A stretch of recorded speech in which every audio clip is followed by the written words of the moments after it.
साबणाचा वापर माणूस कधीपासून करीत आहे? नाही निर्मळ जीवन काय करील साबण, असे संत तुकारामांनी आपल्या एका अभंगात म्हटले होते. साचण हा शब्द आपल्याकडे किती जुन्या काळापासून वापरला जात आहे, पाची पावरून कल्पना येऊ शकते. कधी तुम्ही विचार केला आहे का, आपण दररोज वापरत असलेल्या या साबणाचा शोध कधी आणि कसा लागला असेल? आजच्या काळात साबण हा आपल्या जीवनाचा एक अविभाज्य भाग बनला आहे, पण तो नेहमीच आपल्या सोबत होता का?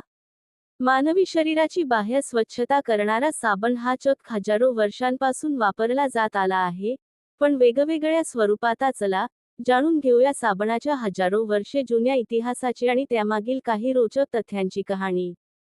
साबणाच्या शोधाबद्दल अनेक कहाण्या प्रचलित आहेत, परंतु सर्वात लोकप्रिय कहाणी प्राचीन रोमशी संबंधित आहे. सॅपोप नावाचा एक डोंगर रोमच्या जवळ होता. असे म्हटले जाते की तिथे प्राण्यांचे मेद, चरबी आणि जळलेल्या लाकडाची राख यांचे मिश्रण नदीत वाहून जात असे. जेव्हा स्थानिक लोकांनी या नदीच्या पाण्याने कपडे धुतले, तेव्हा त्यांनी पाहिले की कपड्यांची मांड सहज निघून जाते. हेच फेस निर्माण करणारे पदार्थच साबणाच्या सुरुवातीच्या स्वरूपाचा पाया होते. असे मानले जाते की सॅपो या डोंगरावरूनच सोप, साबण हा शब्द तयार झाला. प्राचीन काळातील विविध संस्कृतींमध्ये साबणाचा वापर असा होत होता. एक मेसोपोटामिया इ. स.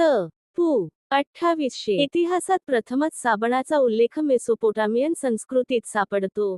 तिथल्या लोकांनी प्राण्यांचे मेद आणि जळलेल्या लाकडाची राख एकत्र करून स्वच्छता करणारे पदार्थ तयार केले. 2. प्राचीन इजिप्त इ. स. पू. 1500 प्राचीन इजिप्शियन लोकांनी देखील साबणासारख्या पदार्थाचा वापर केला. ते ऑलिव्ह तेल, प्राण्यांचे मेद आणि क्षारीय पदार्थ, अल्कलाईन घटक वापरून साबण बनवत असत. 3. रोम इ. स. पू. पहिले शतक प्राचीन रोममध्ये अनेक सार्वजनिक स्नानगृहे होती. तिथे लोक शरीर स्वच्छ ठेवण्यासाठी साबणाचा वापर करू लागले. 4. भारत आणि चीन प्राचीन भारत आणि चीनमध्ये देखील वनौषधीपासून हर्बल बनवलेल्या साबणासारख्या वस्तूंचा वापर होत असे. आयुर्वेदात देखील स्वच्छतेसाठी नैसर्गिक घटकांचा उल्लेख आढळतो. 17व्या आणि 18व्या शतकात आधुनिक साबणाचे औद्योगिक उत्पादन सुरू झाले. 19व्या शतकात लुई पाश्चर यांनी सांगितले की अस्वच्छता आणि बॅक्टेरिया आजारांचे प्रमुख कारण आहेत. यामुळे साबणाचा वापर झपाट्याने वाढू लागला.